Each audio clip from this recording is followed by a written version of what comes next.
이 영화를 볼까 분석할까 여러분의 영화를 해부해드립니다. 안녕하세요. 영상 해부학입니다. 안녕하세요. 오늘도 세미님과 여름님과 함께 영상 해부학의 문을 엽니다. 짜란! 저희가 이번에는 평창 올림픽 기념, 이제 아마 이 방송이 온에어 됐을 때쯤은 올림픽이 한창 하고 있을 텐데 그때를 맞춰서 저희가 한번 스포츠 특집 영화를 한번 준비를 해봤는데, 저희가 이번에 준비한 스포츠는 동계올림픽과 전혀 어울리지 않는 영화이기는 해요. 그래도 의미 있는 작품이라고 저는 생각을 하고 준비를 했는데, 저희가 영화에 대해서 얘기를 하기 앞서 뭔가 영화 관련된 주제이기도 해요. 그래서 컴플렉스에 대해서 제가 질문을 던져볼까 했는데 컴플렉스를 말하면 그거밖에 안 들리더라고요. 그리고 그거밖에 안 보이고. 네, 그래서 맞아요. 그러면 우리의 장점을 살려주기 위해서 우리가 잘하는 거, 컴플렉스의 반대로 잘하는 거를 한번 두 분이서 뭐를 잘하시는지 저도 한번 여쭤보고 싶어가지고 한번 질문을 던져보고 싶은데, 두 분의 컴플렉스의 반대, 장점이 무엇인지 궁금하네요. 처음에 이제 그 질문을 들었을 때 이렇게 잘 떠오르진 않았어요. 그런데 굳이 만들자면 잘 들어주려고 노력하는 것 같아요. 잘 들어주려고. 물론 노력의 그 임계점은 있어요. 예전에 이제 저도 그런 경험이 있거든요. 내가 잘 들어준다고 생각했는데 어느 순간부터는 내가 말하기 좋아하는 사람이구나 라는 걸 느꼈을 때가 있거든요. 그게 왜 그럴까 생각해보면 혼자 있는 시간이 좀 길어지다 보니까 어느 순간에 좀 바뀐 것 같아요. 말할 일이 없어서. 맞아. 말할 수 있을 때 많이 하자. 많이 하자. 그래서 굳이 장점을 꼽자면 이것도 장점인지 잘 모르겠어. 자꾸 나이가 들어오면서 말이 너무 많아져가지고 잘 들어주기. 리스닝을 잘한다. 그럼 되게 청취자분들은 말을 못하는구나. 들을 준비가 되어 있으니까 항상 말을 되고. 해주시면 저희가 우리 세미님이 들어주실 준비를 하시고 계시니까 많이 말씀을 해주시면 좋겠고, 여름님의 장점은 무엇인지 궁금하네요. 저는 물론 여자들이 다 그런 건 아니지만 손재주가 좋다라는 여성들이 손재주가 좋다는 편견이 있지만 저 진짜 똥손이거든요. 저 진짜 글씨도 못 쓰고 손재주가 진짜 안 좋은데 이상하게 저는 네일 아트를 잘해요. 맞아요. 진짜 예뻐요. 지금 보여줄 수 없어서 너무 아쉽네요. 이 네일 아트도 어제 폭스캐쳐를 다시 보면서 이렇게 했거든요. 이상하게 약간 다른 건 전혀 잘 못하는데 이상하게 네일 아트는 잘하더라고요. 근데 또 문제는 다른 사람의 손은 한 적이 없다는 거. 하지만 저는 셀프 네일을 나름 열심히 합니다. 본인 것만 잘하면 된다고 저는 생각이 돼서 저는 진짜 못 발라요. 그래서 진짜 이거 바르면 여자분들은 다 아실 텐데 바르면 여기 옆에 다 묻고, 그래서 안 하는 게 제일 깨끗한 손톱이라서 굉장히 부러운 장점을 가지고 계신 두 분입니다. 그래서 저희가 오늘 하는 영화는 폭스캐쳐, 베넷 밀러 감독의 작품을 저희가 준비를 한번 해봤는데, 제가 이 영화를 본지 개봉했을 때 봐가지고 딱 본지 3년 정도 됐더라고요. 개봉이 2015년 2월 정도 했으니까. 그래서 이 영화를 다시 떠올려 봤는데 잘 기억이 안 나서 두 분께 이야기를 다시 듣고자 이렇게 어떻게 떠올릴지도 궁금하고 어떻게 다시 기억들이 다시 떠오를 수 있을까라는 것도 궁금해가지고 오늘 하는 방송에 굉장히 기대가 많이 되네요. 그래서 저희가 이제 저의 기억을 상기시키고 여러분의 기억을 상기시킬 완벽한 스포일러를 이제 시작해 보도록 하겠습니다. 두 분 중에 어떤 분이 설명을 해주시나요? 네, 제가 할게요. 네, 여름님이 완벽한 스포일러 해주시길 바랍니다. 지금부터 스포일러를 남발하오니 주의하여 들으세요. 네, 영화 폭스캐쳐 완벽한 스포일러입니다. 우선 영화의 시작과 그리고 영화의 주인공이 밝혀지는데요. 영화의 주인공은 레슬링 금메달리스트인 마크 슐츠입니다. 마크 슐츠는 국민 영웅인 또 다른 레슬링 금메달리스트인 데이브 슐츠의 남동생으로 나오는데요. 이 마크 슐츠 같은 경우에는 강연을 갔는데 다 아이들밖에 없다든지 약간 이런 식으로 데이브 슐츠에 비해서 되게 위축된 그런 상황이에요. 그냥 그늘에 가려있다라는 표현이 딱 맞는 것 같아요. 데이브 슐츠 같은 경우에는 되게 사교성도 되게 밝은 것처럼 나오는데 마크 슐츠라는 동생의 경우에는 사교성도 없고 인간과 약간 소통이 잘 안 되는 그런 인물로 그려져요. 그렇게 늘 결핍을 갖고 있는 마크 슐츠는 어느 날 갑자기 존 듀폰이라는 부호라고 할까요? 부호에게 제안을 받게 됩니다. 존 듀포는 평소에 폭스캐쳐라는 팀, 레슬링 팀을 운영을 하고 있는데요. 이 폭스캐쳐라는 팀에 마크 슐츠를 합류시키면서 자신이 이 폭스캐쳐라는 레슬링 팀의 승리를 원하죠. 그리고 그 승리를 통해서 듀폰과의 상속인인 어머니의 그늘로부터 벗어나고자 시도합니다. 어머니의 경우에는 폭스캐쳐가 사냥개를 의미하죠. 그 여우를 쫓는 사냥개인데요. 근데 그런 사냥개를 모는 건 또 말들이라고 해요. 그럼 말들을 키우는 어머니입니다. 그래서 그 존 듀폰의 집에 갔는데 존 듀폰의 집에는 그 말들에 관련된 트로피들이 모두 전시되어 있어요. 근데 존 듀폰의 경우에는 레슬링 팀의 우승을 통해서 그 트로피를 채워넣고자 합니다. 평소에 계속해서 결핍을 느꼈던 재정적으로도 그리고 심리적으로도 결핍을 느꼈던 마크 슈츠는 존 듀폰의 제안을 승낙하게 되고 폭스캐쳐라는 팀에 합류합니다. 하지만 데이브 슐츠 같은 경우에는 자신의 가족이 있고 계약 관계가 있기 때문에 자기는 여기서 정착해야 한다, 갈 수 없다라는 이유로 마크의 제안을 거절하게 됩니다. 마크는 하지만 존 듀폰과 함께 폭스캐쳐 팀에 참여해서 세계 선수권 대회에서 우승을 하고 존 듀폰의 위상을 살려주는 데 도움이 되는데요. 하지만 이때 데이브의 도움을 받기도 합니다. 하지만 데이브의 도움을 받음에도 불구하고 예전처럼 마크는 순응하지 않아요. 계속 데이브의 아내에게 반항적인 행동을 한다든지 데이브에게 되게 무뚝뚝하게 대한다든지 그런 행동들은 다들 존의 신뢰로부터 비롯되었다고 생각이 드는데요. 이 존에 대한 신뢰는 존에 대한 인간 그리고 멘토라는 존경심뿐만 아니라 어찌 보면 돈이라는 자본이라는 것으로부터 유래되는 게 이 영화의 큰 핵심인 것 같아요. 데이브는 엇나가는 마크를 보고 있음에도 불구하고 묵묵히 동생을 지지합니다. 그러던 중에 어머니의 인정에 목마른 존은 실적이 낮은 마크를 닥달하게 되고요. 데이브는 마크를 돕기 위해서 다시 코치로 폭스캐쳐 팀에 참여하게 됩니다. 하지만 그들이 승리를 위해 노력할수록 관계와 감정들은 되게 엇나가게 되고요. 올림픽에서도 승리하지 못하는 결과를 낳게 됩니다. 존의 경우에는 어머니가 갑자기 또 사망을 하시게 돼요. 그래서 말들을 갑자기 풀어버리는 이상한 행동까지 하고요. 평소에 코카인을 한다든지 사격 연습을 한다든지 그리고 자신이 조류학자라면서 조류에 대해서 이야기를 한다든지 약간 되게 괴이한 행동들을 합니다. 근데 존은 마크와 데이브의 관계에서 또 다른 소외와 또 시기, 질투 그리고 결핍을 느끼게 되는데요. 계기는 존이 자신에 대한 다큐멘터리를 촬영할 때 데이브가 그를 멘토로 삼는다라는 대사를 하기를 원하는데 그 대사가 결국엔 다큐멘터리에 삽입되지 않죠. 근데 그거에 분노한 존은 갑자기 데이브를 찾아가서 데이브를 살해하게 이릅니다. 그렇게 영화는 끝을 맺는가 싶지만 갑자기 마크 슐츠가 다시 종합격투기에 참여하는 영상이 나오고 그 이후에 어떻게 상황이 전개되었는지 자막이 올라가면서 영화는 끝을 맺게 됩니다. 네. 여름님이 저희에게 완벽한 스포일러를 해주셨습니다. 그 설명을 들으니까 조금씩 생각이 나는데 이 배경이 딱 서울 올림픽이잖아요. 그래서 되게 기분이 약간 묘하더라고요. 저희가 올림픽 때문에 이 스포츠 영화로서 폭스캐쳐를 선정을 해봤는데 그래서 되게 그냥 쓸데없는 얘기였고 두 분의 이 영화의 첫인상이 저는 좀 궁금해요. 어떤 인상을 딱 받았는지. 그래서 세미님은 폭스캐쳐를 처음 봤을 때 어떠셨나요? 이 영화 저한테 굉장히 힘든 영화였어요. 이 영화를 보셨던 청취자 여러분들이나 보실 분들이라고 한다면 저 같은 감정, 내지는 느낌을 지니셨을 것 같다는 생각이 들어요. 이 영화가요. 아까도 얼핏 언급했지만 88올림픽 중간에 보여주는 장면도 있거든요. 그 레슬링 장면, 호돌이 나오고. 네, 맞아요. 근데 굉장히 좀 이상하더라고요. 이상한데 그걸 떠나서 이 영화가 왜 힘들까 이렇게 나한테.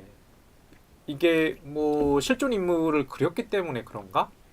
아니면은 어떤 다른 이유 때문에 그런가? 이런 질문을 좀 던지면서 이 영화를 좀 보셨으면 좋을 것 같고요. 이런 느낌을 베넷 밀러 감독이 좀 원하지 않았나라는 생각도 좀 들어요. 베넷 밀러 감독의 영화를 그 기존에 더 캐스천이나 머니볼이나 카포티 등의 작품이 있는데 제가 본 작품은 머니볼밖에 없거든요. 네. 근데 주로 실존 인물을 극한 영화를 만드는 것 같은데 머니볼 제가 기억하기로는 굉장히 유쾌하게 봤거든요. 그 영화 브래드 피트가 나왔던 그 영화를 특히 랭카의 더 쇼라는 그 음악 노래가 주제가로 마지막에 좀 쓰여요. 그 영화는 그렇게 경쾌하게 즐겁게 봤던 기억이 있는데 이 폭스캐쳐는요 정말 찜찜하다는 걸로 좀 요약할 수 있을 것 같다는 생각이 들어요. 도대체 이 영화의 결말? 파국은 어떻게 이해를 해야 되지? 감독은 도대체 어떤 말을 나한테 하려고 했지? 메시지?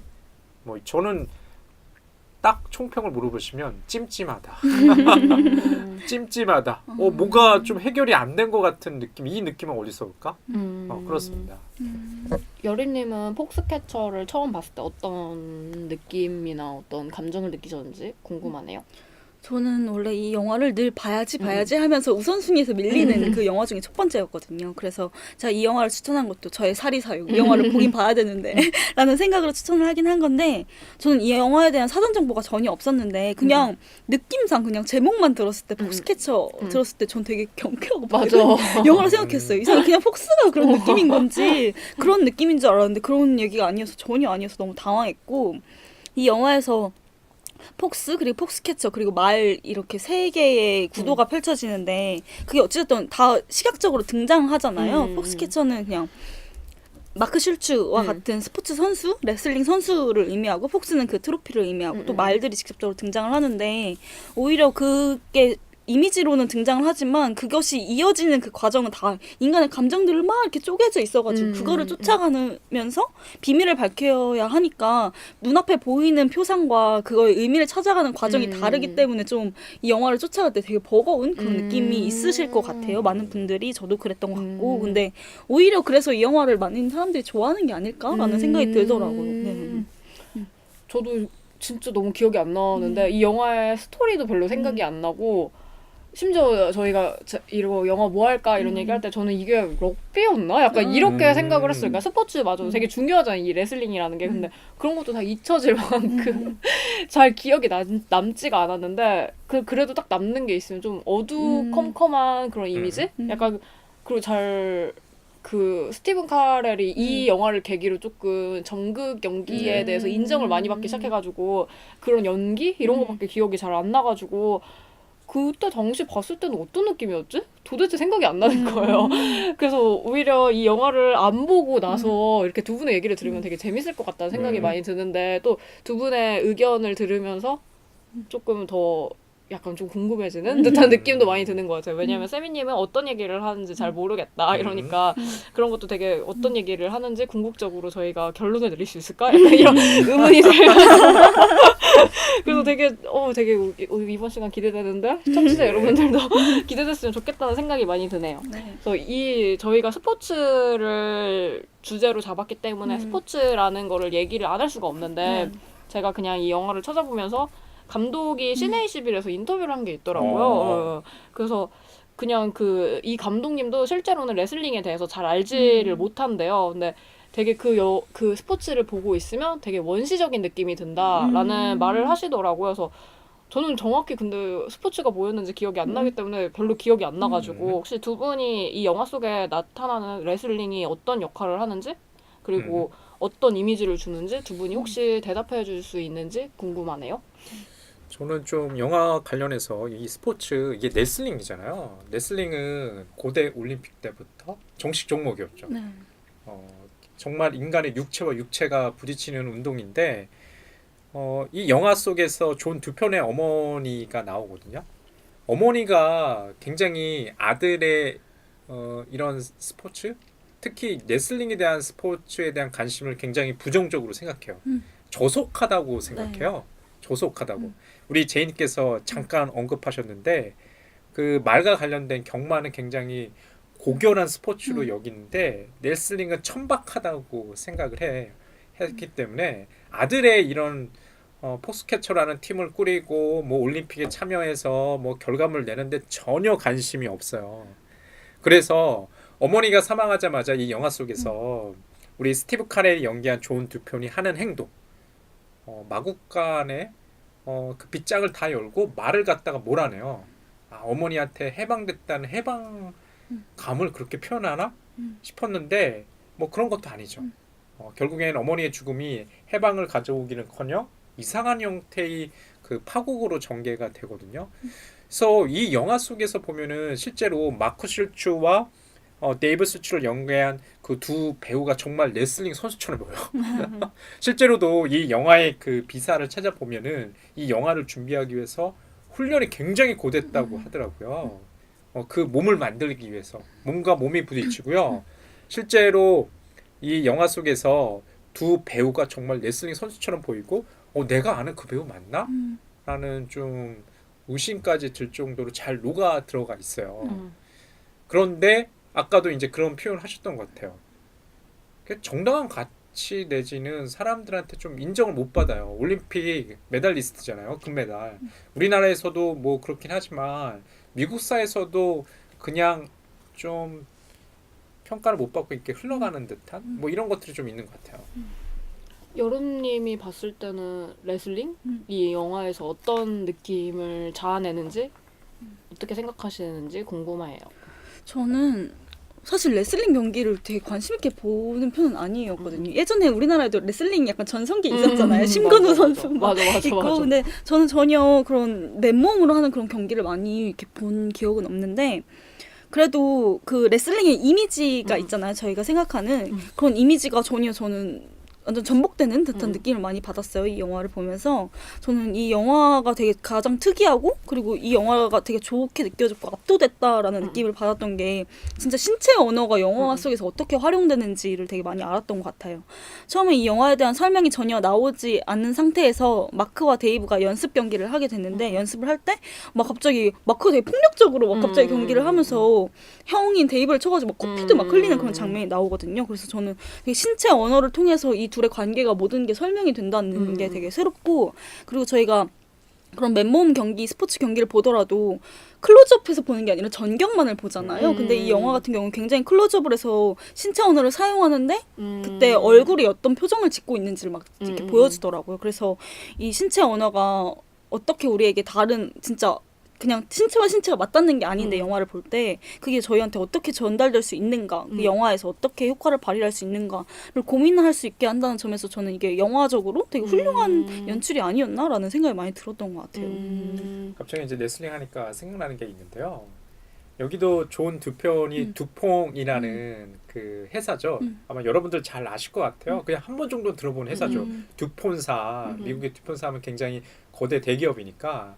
근데 존 두편이 이렇게 레슬링에 관심을 갖고 있는데 우리나라에서도 그 레슬링 협회가 있잖아요. 과거에 신건호 선수가 활동하던 당시가 레슬링에 사람들이 굉장히 관심 많이 갖던 시절인데 레슬링 협회 그 당시 아마 협회장인가 레슬링에 관심 갖던 뭐 기업이 아마 삼성일 거예요. 삼성 이건희 회장이 제가 알기로는 자신의 중고등학교 시절이 레슬링 직접 선수였던 시절이 있었다고 들었거든요.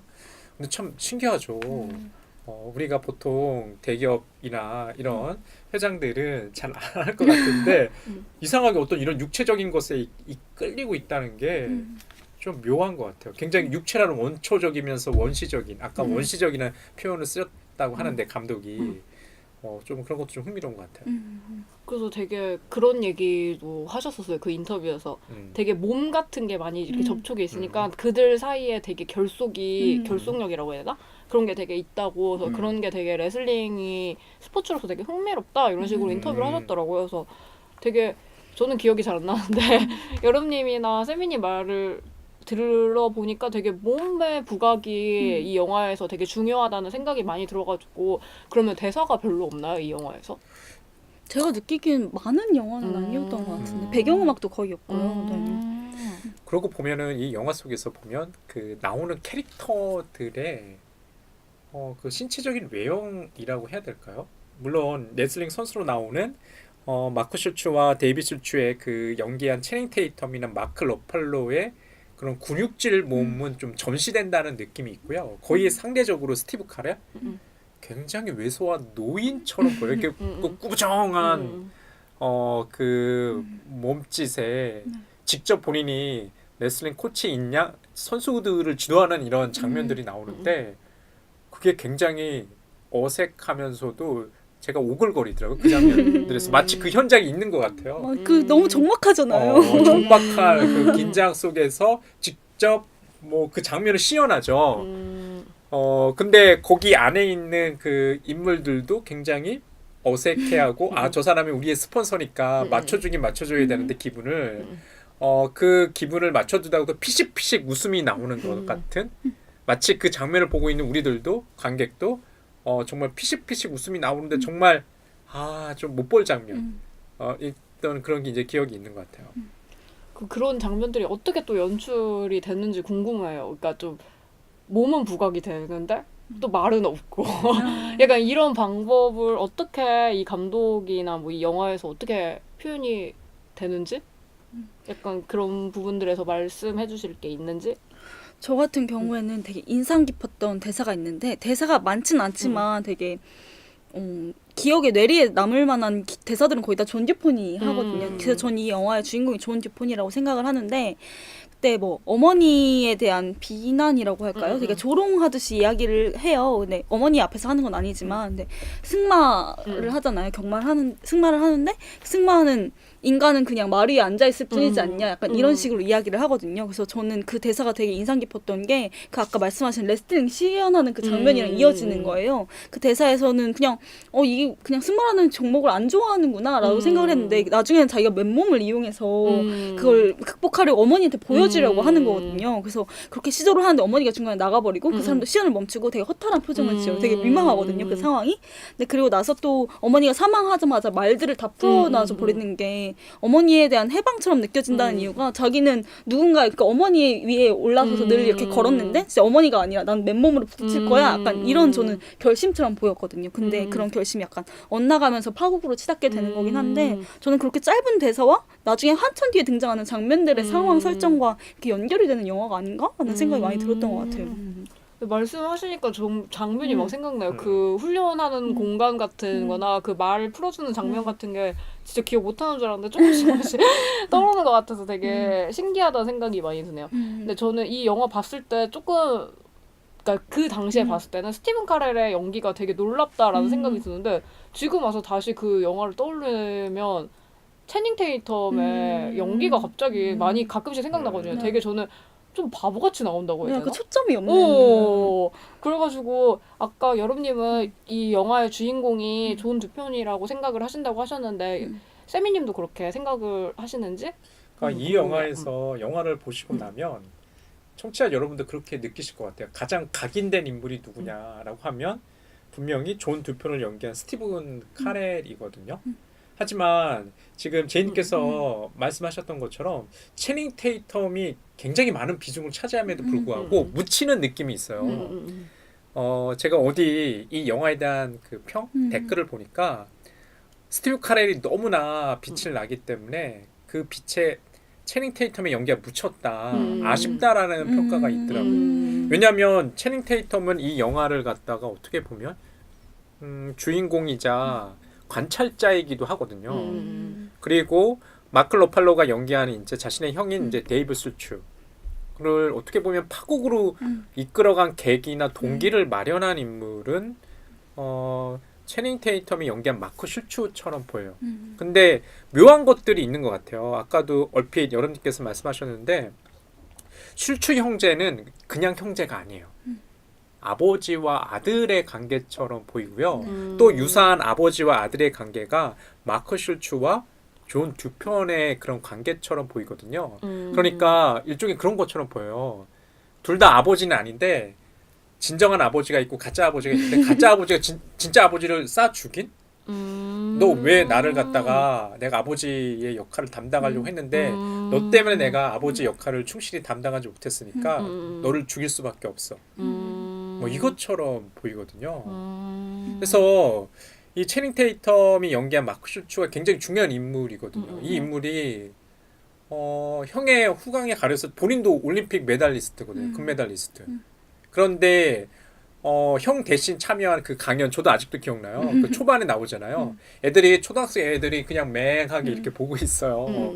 그러면서 채닝 테이텀이 마크 슐추가 올림픽 자신의 메달을 꺼내 보이면서 이 메달의 의미가 어쩌고 저쩌고 했는데 애들이 별 반응이 없는 거예요. 저 사람 뭐하나 라는 이런 반응. 그런데 본인이 경제적으로도 힘들고 어떤 식으로든 형의 후광에서 벗어나고는 싶은데 결국에는 후광에서 벗어나지 못하는 거예요. 좀 약간 씁쓸하다는 생각이 좀 들더라고요.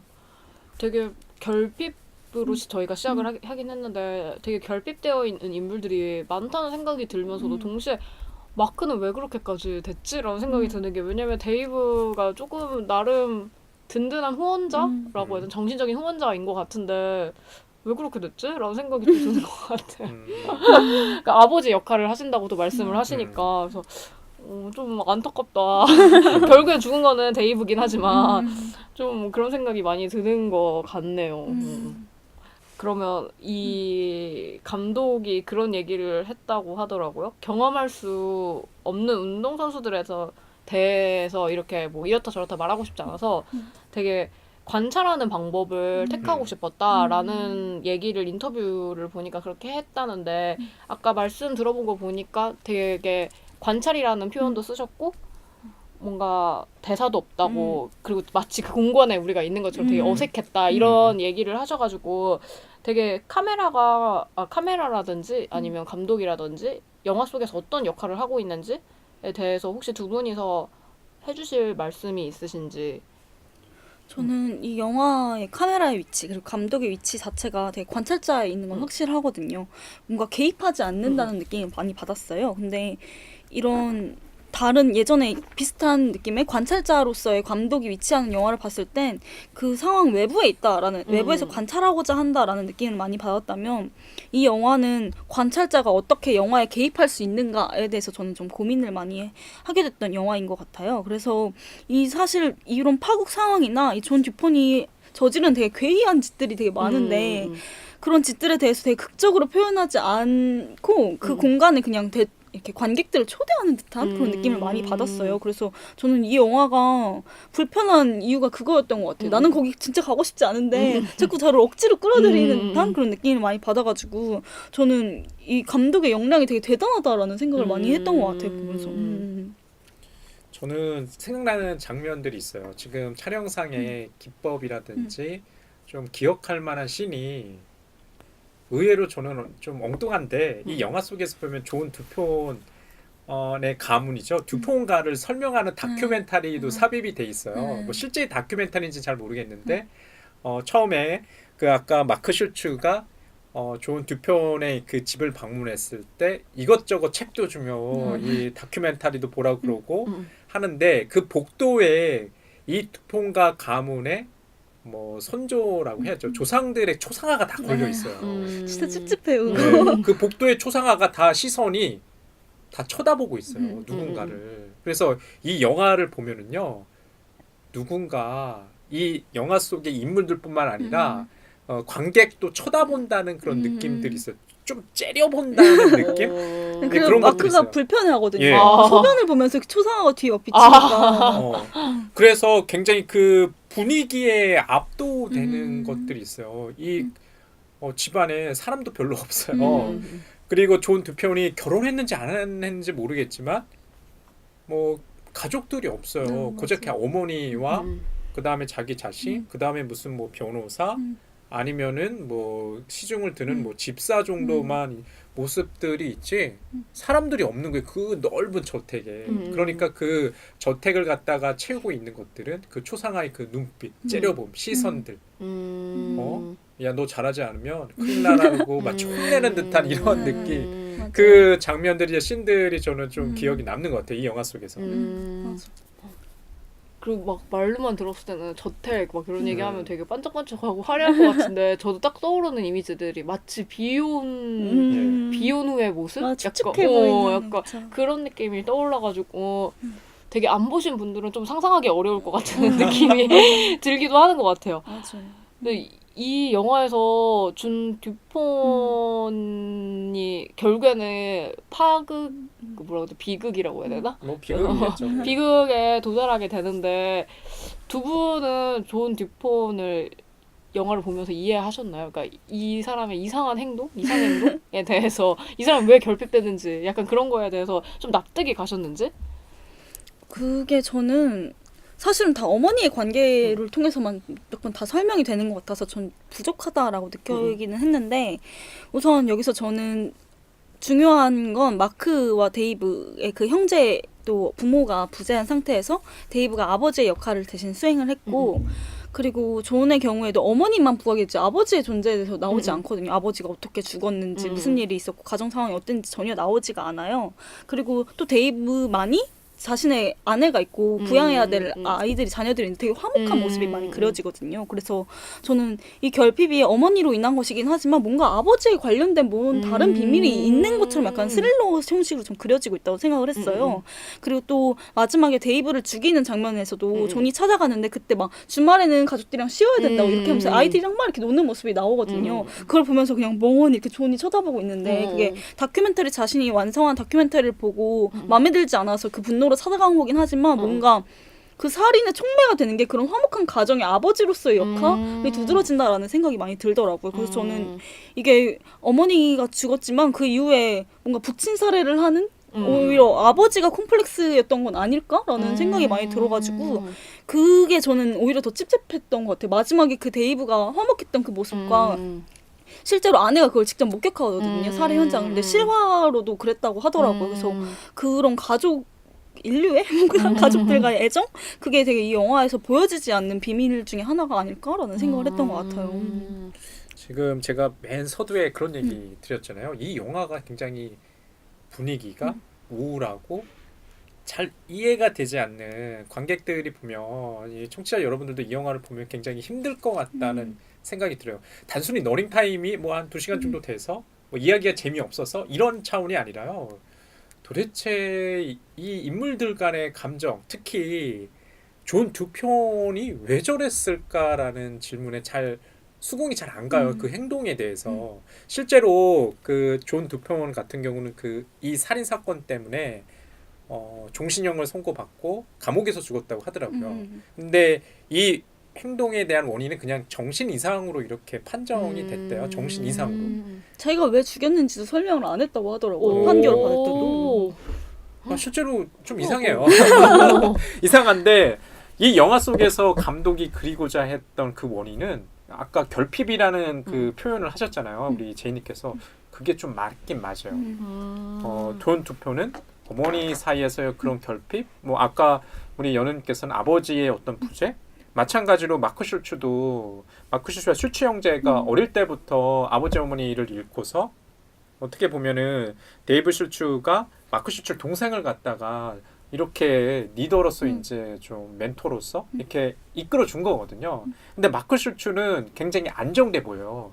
그 이유가 어디 있을까? 가족이 있어요. 자신의 아내가 있고 애들이 2명인데 정말 화목해 보여요. 이 영화 속에서 보면은 맞아요. 이 가족은 정말 우리가 그리고 있는 뭐 이런 표현이 적절할지 모르겠지만 정상가족, 4인 정상가족처럼 보이는데 마크 슐츠나 존 두표는요 이렇게 삐쭉 튀어나와 있는 인물처럼 보이고 존 두표는 정말 결핍이 심한 인물. 그걸 보여줄 수 있는 장면이 있어요. 존 두표가 마크 슐츠가 어떤 행사 때문에 헬리콥터를 타고 헬기를 타고 뭐 워싱턴으로 이동을 하는 와중에 소개를 갖다가 마크 슐츠한테 맡기거든요. 그러면서 자기를 이렇게 불러달라고 호칭을 얘기해요. 근데 굉장히 많이 수식어가 붙어요. 조류학자. 뭐 조류학자이자 오전 경기 선수이자 모모이자 그걸 제대로 발음을 못하니까 막 마크 슐츠를 갖다가 계속 다그치는 장면들이 좀 있거든요. 그런 수식어에 굉장히 집착하고 있는 인물. 내가 다재다능하고 단순히 우리 가문, 우리 집안이 해서 말 그대로 금수잖아요. 여기서 내가 태어나서 지금 여기 있는 게 아니다. 라는 걸 좀 보여주고자 하는 그런 것도 좀 보여서 하여간 존 두표는 좀 이해하기 힘든 인물. 얘기하다 보니까 그게 만약 결핍이었을 것 같긴 한데 잘 모르겠어요. 좀 약간 좀 감독도 막연하게나마 그렇게 제시하고 있지 않나라는 생각도 좀 들고 그래요.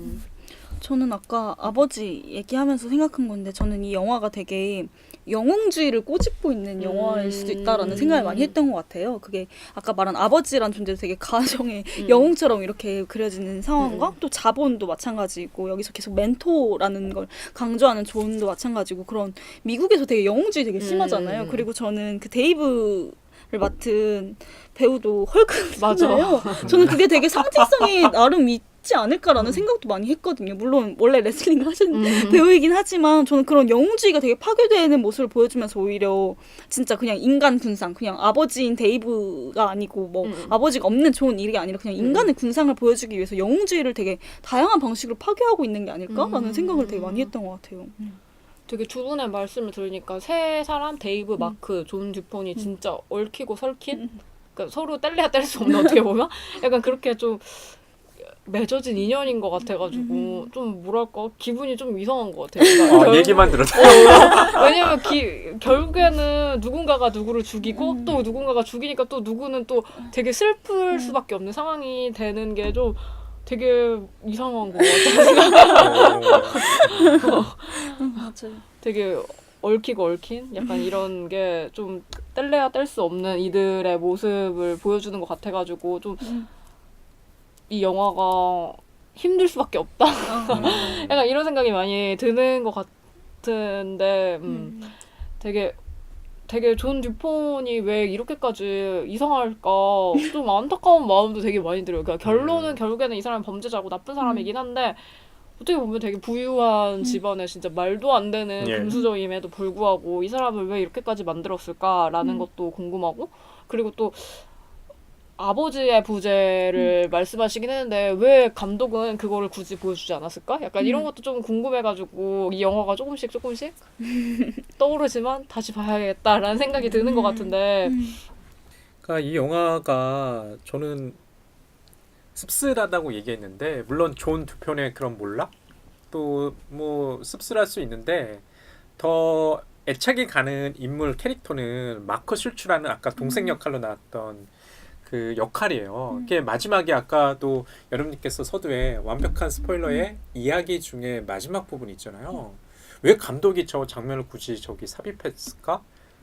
라는 생각을 했었어요. 그냥 아까 존 듀폰이 데이브 슐츠를 갖다가 죽이고 잡히고 그 다음에 자막 올라와도 되는데 굳이 마크 슐츠가 그 이후에 어떻게 살았을까라는 그 장면을 상징적으로 보여줘요. 그 씬들이 있죠. 격투기 선수로 프로 선수로 전향을 해서 이 링 안에서 싸우는 거예요. 요즘으로 얘기하자면 UFC 선수가 된 거죠. UFC 선수 레슬링을 갖다가 기반으로 하는. 근데 그게 굉장히 좀 씁쓸해 보여요. 그래서 저는 그 장면 마지막 장면에서 어떻게 생각했냐면 감독이 던지는 메시지는 아까 어떤 영웅의 몰락이라고 말씀하셨는데 미국 사회의 단면을 좀 말해주는 거 아닐까? 그러니까 마크 슐츠도 먹고 살아야잖아요. 그러니까 자신이 아마추어 선수였을 때는 정말 생활이 안 되는 거예요. 레슬링. 금메달 리스트임에도 불구하고 국가가 전혀 어떤 역할이나 사람들의 관심을 못 받으니까 결국에는 온몸에 상처를 입어가면서도 그 육체를 갖다가 소진할 수밖에 없는 미국식의 어떤 이런 사회 모습? 자본주의를 보여주는 건가? 이런 생각도 좀 들었어요.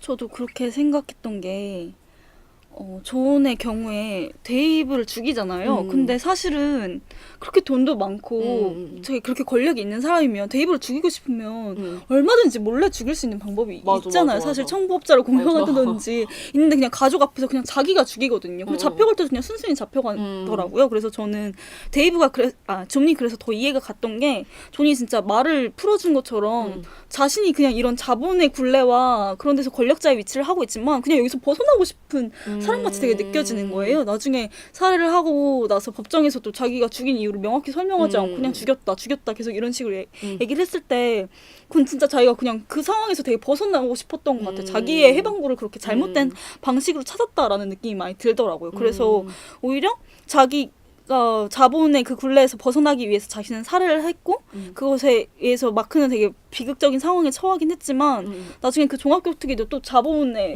의해서 어쩔 수 없이 한 선택처럼 그려지기 때문에 이게 자본의 굴레가 벗어날 수 없는 그 굴레 자체를 보여주는 결말이 아니었나? 그런 장면이 아니었나라는 생각이 들어가지고 전 그 마지막 장면이 되게 중요하다 생각했고 존이 물론 잘못했고 불법을 저질렀지만 되게 그냥 안쓰럽고 불쌍하게도 되게 연민을 불러일으키는 그런 설명을 해준 것 같아요. 오히려 마크의 그 종합교통을 하는 그 장면, 짧은 장면이 전 그렇게 느껴졌어요. 되게 말씀 들어보면 셋 다 되게 애처로운 인물 같다는 생각이 들어서 정말 이 영화를 계기로 어떻게 보면 스티븐 카렐의 연기가 되게 돋보이고 되게 이 영화를 계기로 되게 상도 노미네이션도 많이 되고 했는데 되게 뭐랄까 흥미로운 영화 한 편이 아닌가라는 생각이 저는 드는데 두 분은 어떻게 이 영화를 판단 내리실지 궁금하네요. 그러니까 이 영화 저희가 항상 하는 마지막 코너인 필름 필터링에서 이 영화를 볼지 안 볼지 두 분이서는 어떻게 결정을 해주실지 대답을 들어보도록 하겠습니다.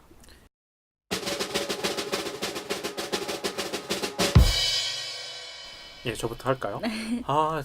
이 영화가 아까도 맨 서두에 계속해서 제가 얘기하는데 잘 모르겠어요. 모르겠는데 여러분들과 좀 얘기를 나눠보니까 좀 분명해지는 면들이 있는데 이 이야기 내용만 보자면 추천을 안 드릴 것 같아요. 이 영화 힘든 영화입니다. 만약에 이 힘든 영화를 좀 경험해 보고 싶은 그냥 나의 감정을 좀 선을 따라가면서 저 관찰하고 싶은 욕망이 있는 영상 해부왕 청취자 여러분들이라고 한다면 보라고 권하겠지만 일반적으로 그냥 영화를 즐기고 소비한다는 생각을 가지신 분이라면 추천드리고 싶진 않아요. 왜? 제가 얘기했잖아요. 힘들어요.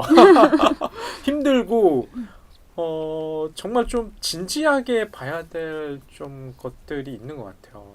그래서 베넷 밀러 감독이 이 영화 이후에 아직 영화가 또 새로운 신작이 안 나왔거든요. 갑자기 궁금해졌어요. 그 전작들 특히 뭐 카포티나 이런 실존 인물을 다뤘던 그 영화 앞으로도 계속 이런 스타일의 영화를 만들 건지 그리고 또 우리가 스티브 카렐을 갖다가 주로 존 두편 역할을 맡은 배우에 대해서 좀 얘기를 했는데 공교롭게도 지난주 방송했던 빌리 진 킹에도 나왔던 배우거든요.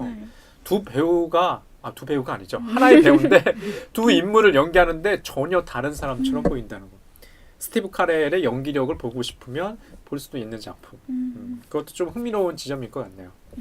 여루님은 이 영화를 청취자 여러분께 추천을 할까요, 말까요? 저는 추천드리고 싶어요. 저 같은 경우에는 영화를 보면서 이게 영어로 대사가 진행이 되니까 자막을 전 당연히 보잖아요. 근데 전 진짜 처음으로 약간 자막 없이 내가 진짜 이 영화를 온전히 받아들이고 싶다라고 느꼈던 작품을 되게 오랜만에 만난 그런 느낌이에요. 그게 뭐 신체 언어도 마찬가지고 배경음악도 없고 그런 적막한 느낌의 그 공기, 축축한 공기가 느껴지는, 저는 원래 약간 공기가 느껴지는 영화를 좋아하거든요.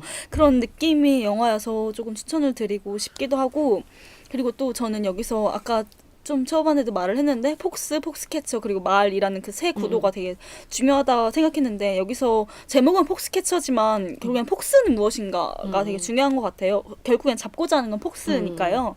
이 영화에서는 되게 트로피처럼 그려지지만 결국에는 뭐 어머니의 사랑이었던 인정이었던 주변 사람들의 존경이었던 뭔가 다른 인간들의 여러 감정들을 폭스로 삼고 있거든요. 그래서 저는 이게 되게 스릴러 장르에서 우리가 말하는 로즈버드가 되게 다양한 방식으로 변형되고 다른 방식으로 해석할 수 있는 여지를 주는 것 같아서 전 이 영화 자체가 되게 다른 차이점? 독특한 특징을 가지고 있는 작품이 되지 않을까? 되게 여러 가지로 변형이 가능한 영화다라는 생각이 많이 들어서 한번 보시는 게 어떨까 하고 추천드리고 싶습니다.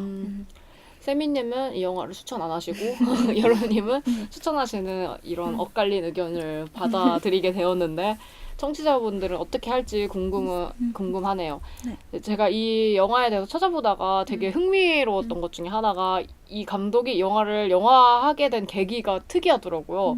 자기가 뉴욕에 어떤 카페에 있는데 모르는 사람이 와가지고 스크랩된 신문기사를 주더래요, 그 감독한테. 그래서 이 기사를 보면 이거를 영화로 만들고 싶은 기분이 들 거라고. 그래서 읽어봤는데 이 영화 이거 진짜 만들어야겠다라는 생각이 들어가지고 만들었다는 거예요. 그래서 되게 이런 식으로도 영감이 찾아오는구나 싶을 정도로 너무 신기하더라고요. 그리고 실제로도 이 감독이 되게 뭔가 창작을 한다기보다는 진실에 가까운 이야기를 하고 싶었다라고 말을 하는데, 약간 진실을 말했음에도 불구하고 아까 여름님이 말한 것처럼 되게 다양한 방식으로 이 영화가 어떻게 보면 보여질 수 있는 가능성이 있다는 지점에서 되게 감독의 의도라고는 할 수는 없지만 뭔가 영화가 할 수 있는 최대한의 뭔가 에너지를 가지고 있는 영화라는 생각이 저는 드는 것 같아가지고 되게 흥미로운 영화라는 생각이 많이 드는 것 같아요. 그래서